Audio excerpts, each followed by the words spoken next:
Hey guys, it's James here from eBassGuitar. And one of the things about teaching on YouTube and all of the other various social media platforms is I'm open to a ton of comments and scrutiny from the good, the bad, and the ugly. And it's safe to say some of these comments are absolutely wonderful and so complimentary. And then other ones, it's safe to say, aren't quite so complimentary too. Now, the interesting thing about these less than positive comments, which I rarely ever take personally, is it makes me curious where these people are coming from and how they think the bass guitar should be taught.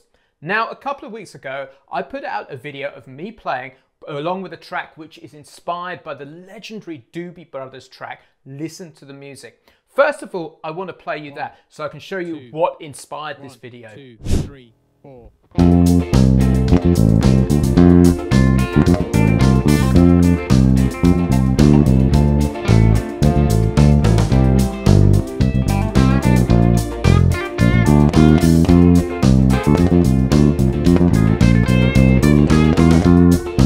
Now, there are two comments which really stood out, which I want to talk about today. The first one was a guy called Bruce who said, "No offense, but your thumb is in the wrong position for a bass player.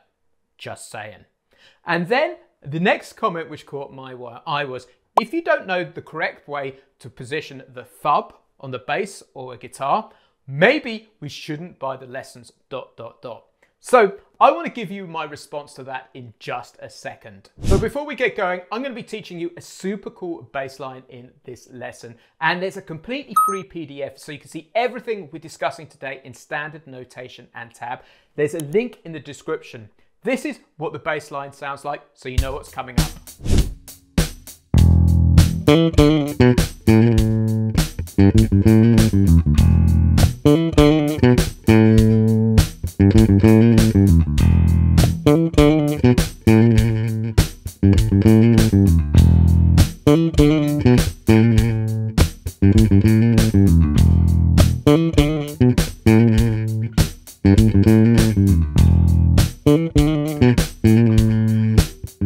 Now, after a little bit of reflection and thought on these two comments, I realized something super important.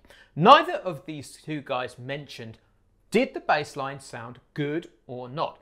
Because surely that's the critical thing that matters. Now, the reality in my view is if it sounds good, it is good. Now, in the context of the video that I played right at the beginning, I was playing a 2-in-a-bar country bass line, which is kind of like this. And the reality is you do not need a lot of technique to play that. But if you want to start playing more advanced music, that is when traditionally good technique needs to come into play. Let me give you an example.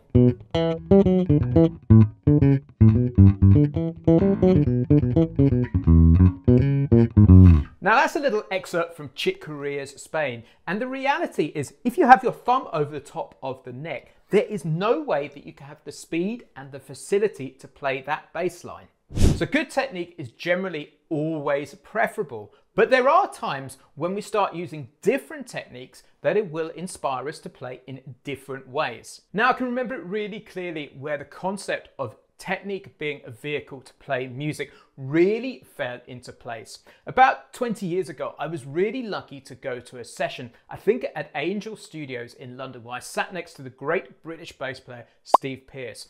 Also on that session was an incredible British drummer called Ian Thomas. And I asked Ian, which technique do you prefer playing?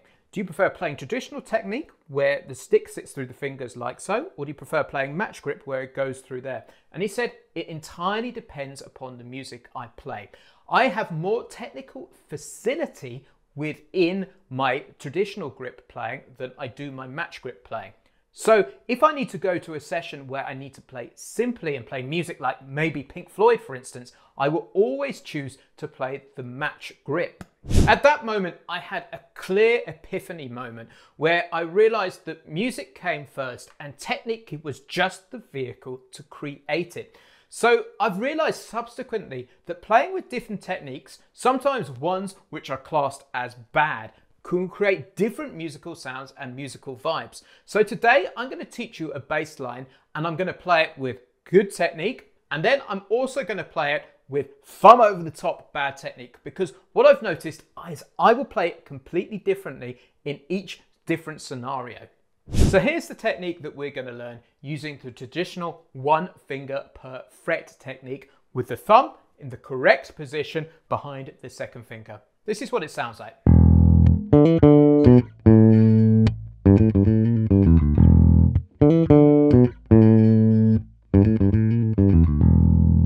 Now what I noticed was, as soon as I started using the 4/3 technique with my thumb more over the top of the fretboard, I started playing quite differently. I dug in more with my right hand, and also I started adding in more shakes and articulation. So I ended up with a bass line that sounded like this.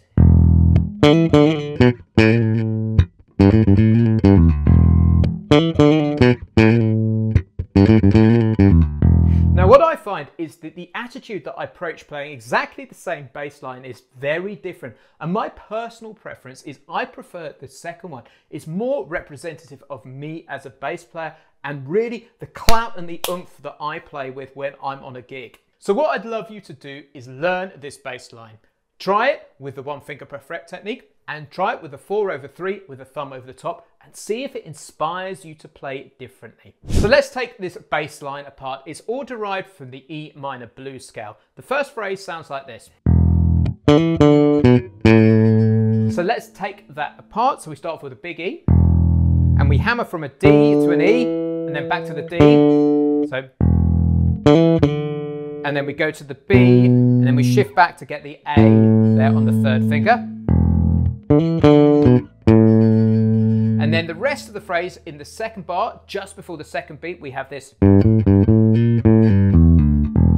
And those notes are G, A, G, A, and then slide forward to get the B flat, back to the A, and then pull off from the A to the G, and then E, D, like so. So the 2nd phrase is. Put the 2 phrases together.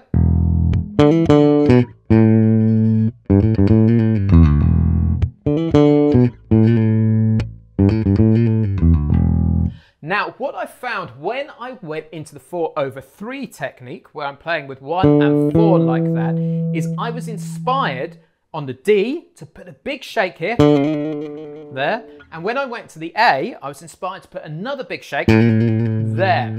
And also, I found myself playing a lot harder with my right hand. So let me first of all play it with a backing track. So here's the bass line using the 1 finger per fret technique with the drum track.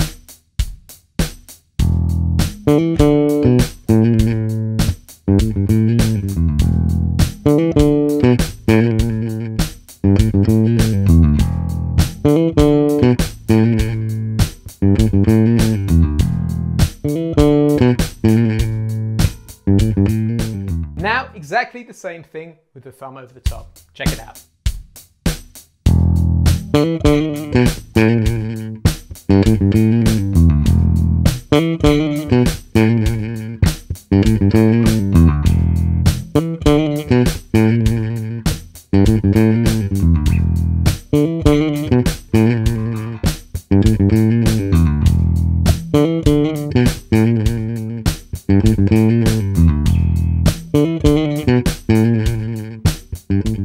There you have it, 2 versions of the same bass line. I'd love you to learn them. Also, please do let me know which one you prefer in the comments below. So guys, that's the end of today's lesson. Now, everything I've shared with you today is my personal opinion. Deep down, I don't think there's any right or wrong. And I think approaching music education with these rights and wrongs isn't a healthy thing. What I believe we need to do is focus on the outcome of how does it sound to begin with. Now, just to be clear, I'm not putting down good technique or the pursuit of gaining good technique. The more technical facility and control you've got, the more you'll be able to express the music that's in your head. What I'm keen to do is get rid of the absolutes, the best black and whites, and get people thinking more about best practice. The reality is there are no rules, and as I've demonstrated, if you start breaking the rules, you might find other musical concepts and ideas which sound good to you. So guys, that's it for today. Please do let me know your thoughts in the comments below. Also, if you need any help, I'm always here. Head over to eBassGuitar.com, check out the BassLab Plus. That's my private step-by-step members program. There's a link in the description below where you can take it for a test drive if you're curious to find out more. Cheers, I'm James from eBassGuitar.com. I'll catch you next time.